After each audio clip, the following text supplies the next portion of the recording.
Welcome to County Connections, brought to you by the County Commissioners Association of Pennsylvania. I'm Lisa Schaefer, Executive Director for the association. County Connections is designed to help you understand the important services that Pennsylvania's 67 counties provide to our residents every day and to our communities. Today's show focuses on counties' priorities as selected by our counties for 2023, particularly focusing on mental health and election integrity. Joining me here in the studio today is Dauphin County Commissioner George Hartwick, who also serves as CCAP's chair of our Human Services Committee. Welcome, George. Thank you for having me, Lisa. So let's start out by talking about mental health services. I'm sure a lot of our viewers don't know, what exactly is the county's role in providing mental health services? In Pennsylvania, unlike many other states, we are a state-administered, county-run state for behavioral health services, and there's a distinction between physical health and behavioral health. So from our perspective, for all those who are uninsured or underinsured, who are seeking out drug and alcohol or mental health services, the counties are responsible for being able to provide those level of services. And you coordinate those services with all of the providers and with other community services as well. So we are not a direct service provider. The only direct service we provide from our county's perspective and through many counties is crisis intervention and response, but in many cases that's also outsourced. The large responsibility is to be able to contract with providers and to provide oversight and the ability to ensure that they're meeting the level of standards for services that our individual clients depend upon. So tell us what counties are seeing when it comes to the need for mental health services. So, you know, we all can harken back to the time that the state hospitals, there was a push to deinstitutionalize. The idea was, and the promise always was, to figure out a way to stop keeping people housed in institutions and figure out a way to offer a robust level of community-based care that would allow for access to services much sooner, to stop a quick progression of somebody's decompensation of whatever serious mental illness they may have that would lead them to an institutional position, and hopefully reduce stigma and offer an array of services that are really less restrictive and provide greater access. What has happened, however, was that the state hospitals have closed, and there's never been that kind of investment in the base funds and the level of services to be able to access them at a community-based level. As a matter of fact, the mental health dollars have been cut subsequently to the closure of the state hospital, and we've never really built out the system that was promised in the actual closure of the state hospital system. And unfortunately, our county jails have been a de facto stopping location and service provider for individuals who have mental illness. We all know that that's not a place where individuals who have mental illness get better. We know mental illness is not a crime, and we also know that as a society, we need to do better for people who are seeking out help in behavioral health services. Again, they should not be just in emergency rooms. They should not be in county jails. We should figure out a way to be able to divert them, connect them to services, and figure out a way to ensure that regardless of the diagnosis, they have the best opportunity to live out their life in a way that can best suit their recovery. So a few minutes ago, you mentioned base funds. Those are state funds that provide support for county mental health services. How is that state and county partnership important? It's extremely important, and there's a lot of misconceptions about what state-based funds are used for or what they should be used for versus what Medicaid levels of dollars through our behavioral health managed care organizations utilize. So base funds are used by counties in many cases to be able to take care of those individuals who've transitioned from the state hospital. So we have a lot of dollars tied up into care, facilities, and fixed costs that continue to go up. And for new individuals that we're serving, those base dollars are the only flexible funds we have to invest in areas like housing, the creation of new services, the ability to expand services. Critically important, we have really no resources to be able to make that kind of investment at a local level and take care of the critical needs that are going to be required to not utilize jails and emergency rooms as the only stopping ground for individuals who are struggling with mental illness. Because even though we've seen need increase, we have not seen those state funds to support those services. And I think there's certainly a misconception about what those funds can be used for, and we believe that through a successful partnership with the state, through the ability to help, and I think the pandemic really pointed out some significant deficiencies in systems. We already knew the mental health system was in a bad position of disrepair. It made it clear through the pandemic and through the resulting issues that folks struggle with from adolescents through adults, that our mental health system is broken. And in order for us to be able to fix it, we don't want to point fingers any longer. We're not trying to assess blame. I think it's time we move forward and understand our responsibilities. And the viewers also hold a piece in that, because the mental health lobby is not necessarily the strongest one. So budgets are sort of a reflection of your priorities. And when it comes down to those priorities and the state's taking a look at their budget picture, unfortunately, mental health is often the one on the chopping block. We need to ensure that both the families that are struggling with these issues, individuals who are attempting to seek service, we also figure out a way to alleviate the stigma, but also be asking our state legislators, our representatives, our governor, and our county commissioners, how are we being able to resolve this crisis, and how are we going to stop people from waiting in hospital emergency rooms and using county jails as the #1 provider of mental health services. Because when we make those investments, that's a very cost-effective way to be dealing with prevention and treatment up front. And as you mentioned earlier, it's unfortunate sometimes that somebody with a mental illness, if it's left untreated, it can lead them to other behaviors that aren't particularly wanted. And sometimes those individuals end up in jail, which is not the best place for them to be treated for their mental health services. So what are you hoping that counties can accomplish with the new administration, the new legislature, when it comes to addressing those people who are in our county jails who need mental health help? I think with the number of new legislators that are in, we have a chance to re-educate. I think Governor Shapiro, a former county commissioner, somebody who I've had personal conversations, is acutely aware of the challenges and issues that we face on the behavioral health system, and a potential new secretary who happened to be a serving member of our CCAP Human Service Policy Committee, and somebody I know is deeply committed to being able to ensure we provide the highest level of quality of care to individuals who are struggling with behavioral health issues, and also figure out a way for us to streamline the level of services in a way where people are not concerned where the money's coming from. We need to figure out a way to get to a person-centered level of care in the place and the time where folks need that level of care, and continue to break down silos and barriers that are in the way from our public behavioral health system to do that. Well, one of those areas of the population that you're talking about, we certainly are seeing an increase in children who have very strong needs in the mental health area and difficulty finding places to get them services. Can you talk to us a little bit about that need? So this problem, first of all, is not just unique to Pennsylvania, but Pennsylvania has not really taken many steps in order to address the concern. We have done a really good job in counties and in partnership with the Commonwealth in institutionalizing our juvenile delinquency system, and we're really attempting to try to keep kids out of placement on both the dependency and delinquency system. While we've reduced the numbers, and while we figured out adequate ways to provide services to our juveniles and our youth in both systems, it's clear that the ones that we are serving now are really complex in the level of needs that they have, both from a behavioral health perspective, co-occurring, maybe drug and alcohol use, also some physical health issues that are really hard to find placements and service providers who are willing to accept our clients. And the unfortunate part is, I see a lot of finger pointing, but it's going to take a cooperative effort with all folks around the table, being able to bring providers in, figuring out ways to talk about the levels of care and ensure that we're meeting those standards to be able to pay providers in order to address the concerns and the expenses that they face, from everything from liability insurance to their operations. And we also need to hold them accountable for the level of care and the level of assessment, the level of evidence-based practices that we know will be in the best interest of our youth. And quite frankly, we've had multiple conversations.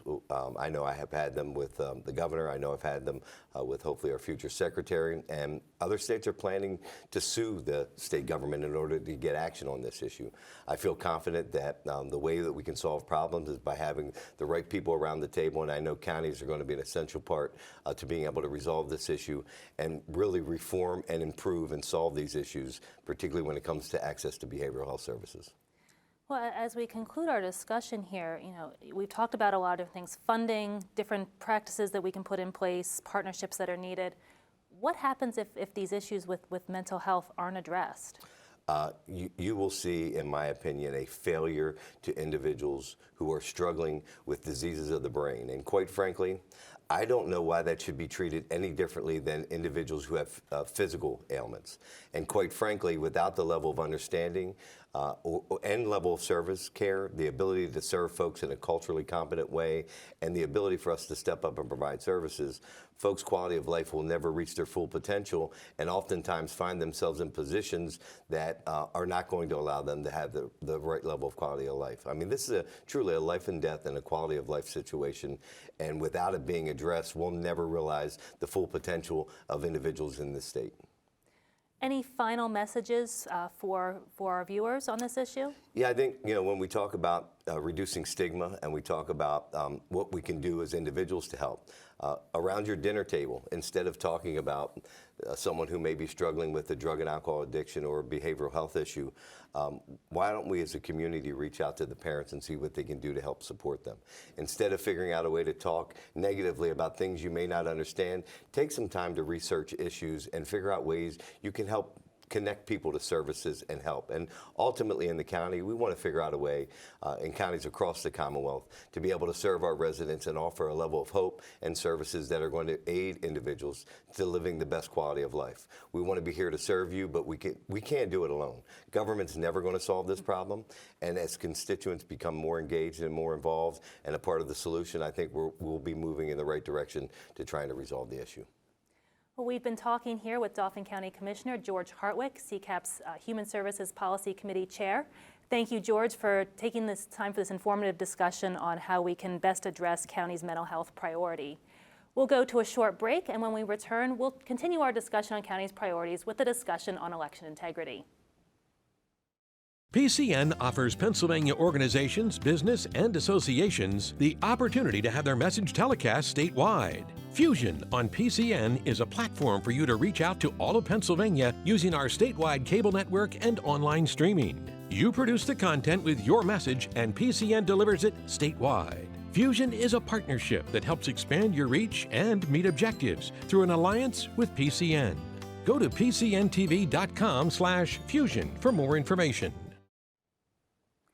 Welcome back to County Connections, where we're here talking about county's 2023 priorities. Joining me in the studio now is Snyder County Commissioner Joe Kantz, who also serves as CCAP's Election Reform Committee Chair. Welcome, Joe. Thank you, Lisa. It's good to be here. So one of county's priorities, and one of the priorities that counties have had for many years, is talking about election integrity. As we know, counties run the elections from voter registration all the way through the polling places at the end of the day. What should counties know about, or what should viewers know about how counties run our elections? Sure. Well, there's a lot that goes into running a county election.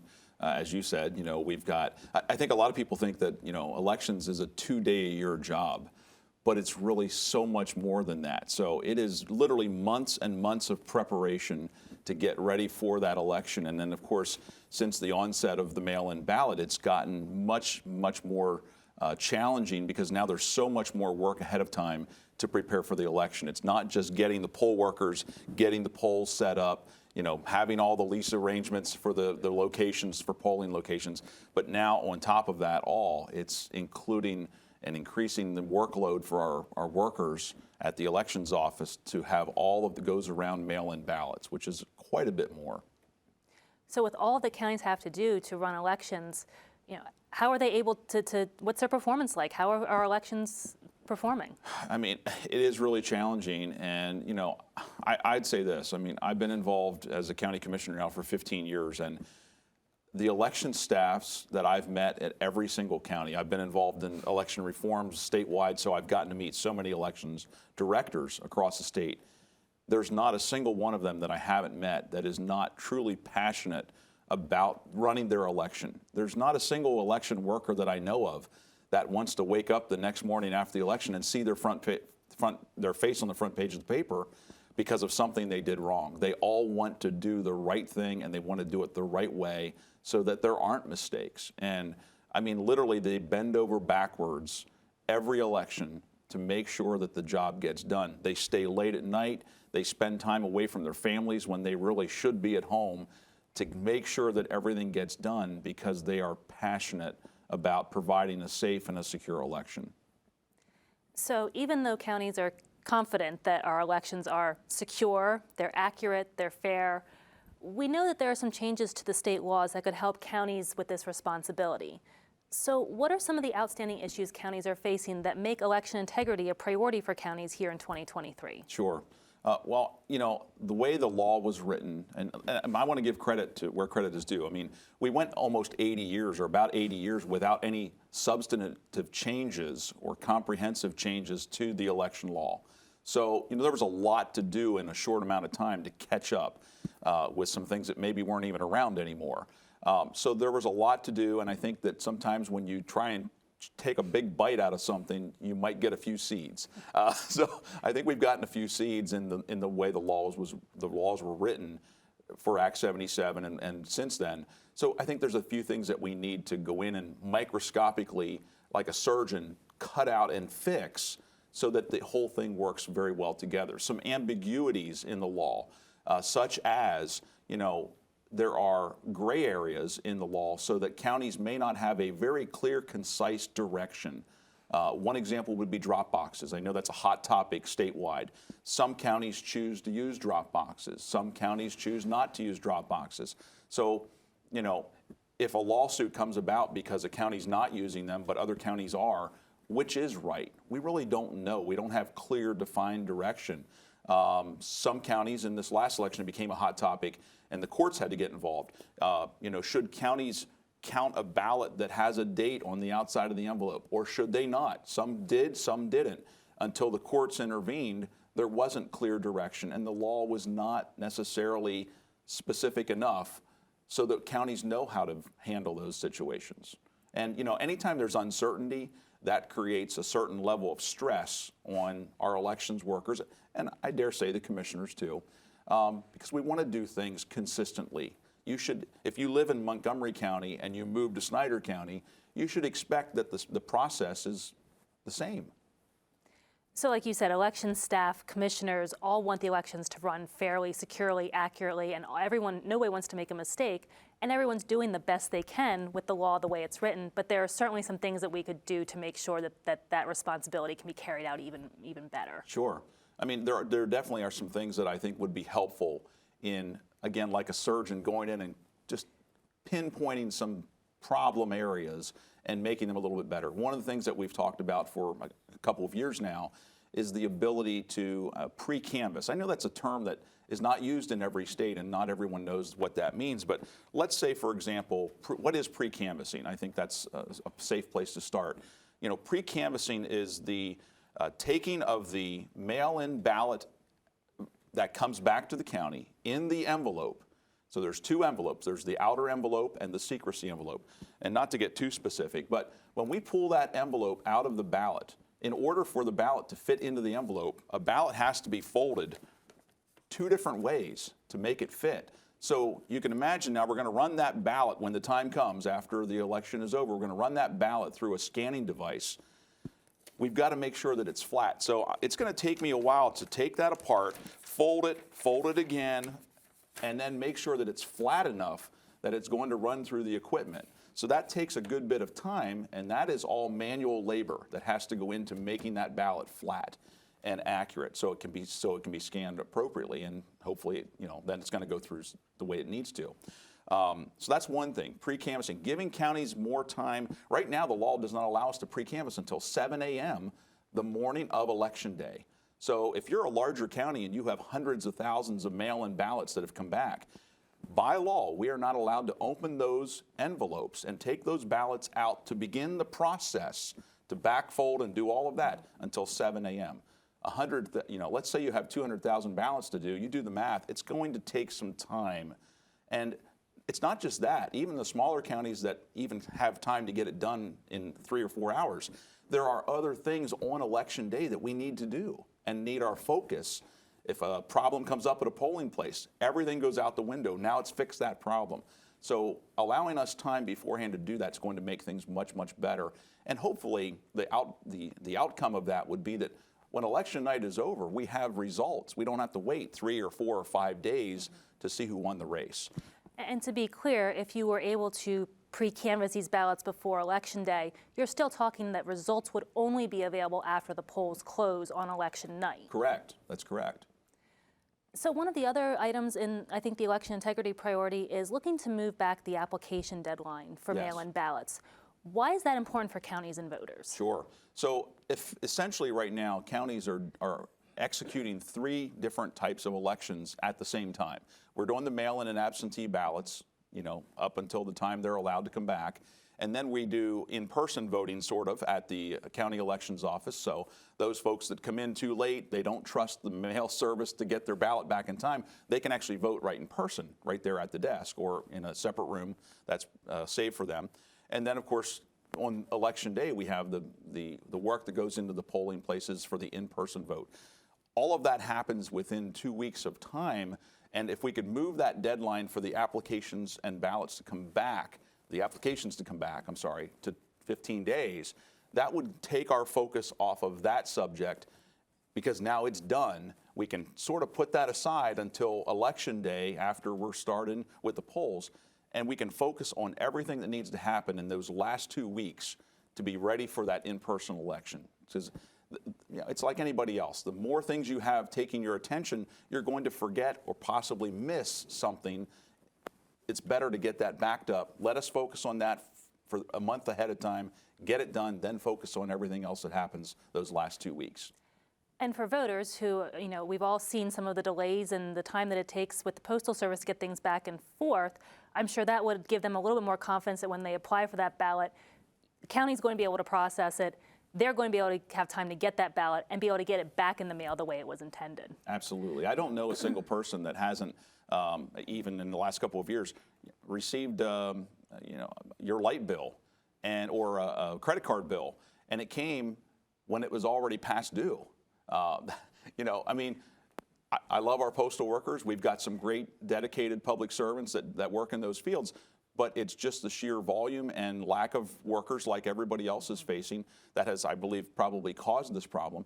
And so, waiting until 7 days before the election to get your ballot back may not cut it anymore. It's just the sheer reality of where we are with our postal service and deliveries. So with all these changes that counties are looking for, what's the best way that the General Assembly, the administration, can work with counties to make those happen? Well, I think the most important thing is to have us at the table, us as counties. We are very blessed to have a number of professional elections directors that have years and years of experience. Unfortunately, we've lost many of them over the past 3 or 4 years, over half, actually. So we've lost hundreds of years of experience, but we still have a lot of folks that have to do the daily grind of elections.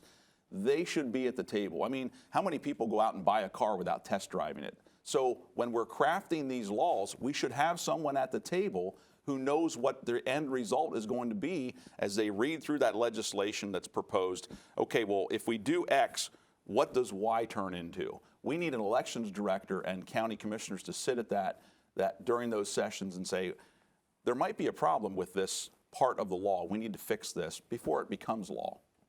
So what's your final message to viewers about what they should know about elections, why they should be confident in the way that counties run elections? Sure. So, I've been blessed to be a commissioner for over 15 years now, and there's not a more dedicated group of individuals than I've seen in county elections offices. They truly care about what they do. And like I said, they don't want to have mistakes. They want to do things right. And I know how passionate county commissioners are about making sure, it doesn't matter if we're a Republican or a Democrat, we want the results to be accurate, to be right, and to be fair. And so we bend over backwards to make sure that we do everything in our power to have a well-run election so that people can trust that the results are what people want. Well, thank you, Joe Kantz, Snyder County Commissioner, talking with us today about county's election integrity priority. We'll take one final break and then come back and talk a little bit about how all this ties into the services counties provide. PCN is Pennsylvania History and Culture. From the founding of our nation to the struggle for freedom and equality. Listen to the words of authors as they discuss Pennsylvania and the people, places, and events that relate to the Commonwealth. Celebrate our diversity, embrace the past as we look to the future, and be a part of building our nation. PCN is Pennsylvania History and Culture. Welcome back to County Connections. Here with us now is CCAP President Chip Abramovic, also as a Venango County Commissioner. So Chip, we've been talking about counties' 2023 priorities. How did we get to this point? You know, there's a lot of issues that counties have that they do, the services they provide. How did the counties come up with this particular list of priorities for this year that includes things like election integrity, mental health services, 911, and broadband? So thank you, Lisa. Yes, our priorities are truly member-driven. So we have a group of committees. I forget how many we totally have at CCAP, but there's an awful lot of them. And our priorities start and they come out of those committee meetings. So those committee meetings are tasked to come up with a group of priorities. That group votes on their priorities and comes to a consensus.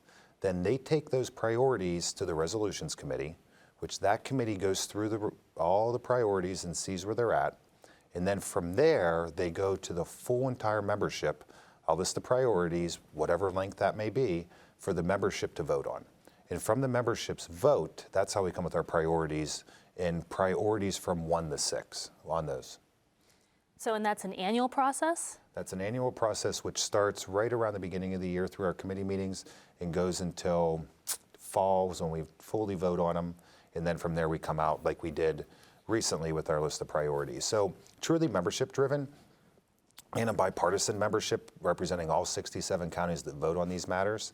And also if there's an issue that a county specifically potentially has or a member has, they're welcome to also bring it up on our membership floor in front of the full body to it potentially be voted on to become go through the process of go to the resolutions, then the whole way through to be a priority if it is a need that we see is a statewide issue. And the one thing we really strive our membership with is issues specifically for statewide that we can legislate on or help with legislature on, but statewide issues, not mostly specific one issue pertaining to an individual county, but what benefits all 67 counties. So with all of those issues that are so important, and you mentioned the legislature, why is it important for counties to have a strong relationship with the administration and with the General Assembly? Well, the nice thing with having a strong relationship benefits our counties and our members the most because a lot of legislation impacts us directly, whether it be legislative rules or laws that we have to implement, like election law, whether it be funding, potentially mental health, or us advocating for 911 reauthorization and how that best suits the counties. Because the issues that come to us directly, we need to work with them. And how we work with them, this legislature is a bipartisan entity.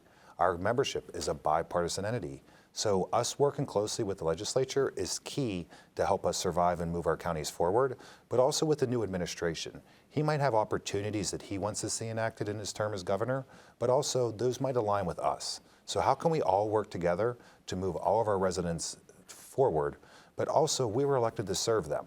We were elected to serve every person in our communities, and how can we work together to best serve the needs of those we represent? And that's why the legislative process we have is bipartisan, how we need to work together is bipartisan, and our organization represents everyone. So truly everyone having a collective voice, working together, really does benefit not just the counties, but all of the residents that we serve on a daily basis across all 67 counties. So thank you, Chip. Thank you to all of our guests today who are here talking about our county priorities. Thank you, viewers, for watching us here on County Connections, brought to you by the County Commissioners Association of Pennsylvania. For more information, please visit our website at www.pacounties.org.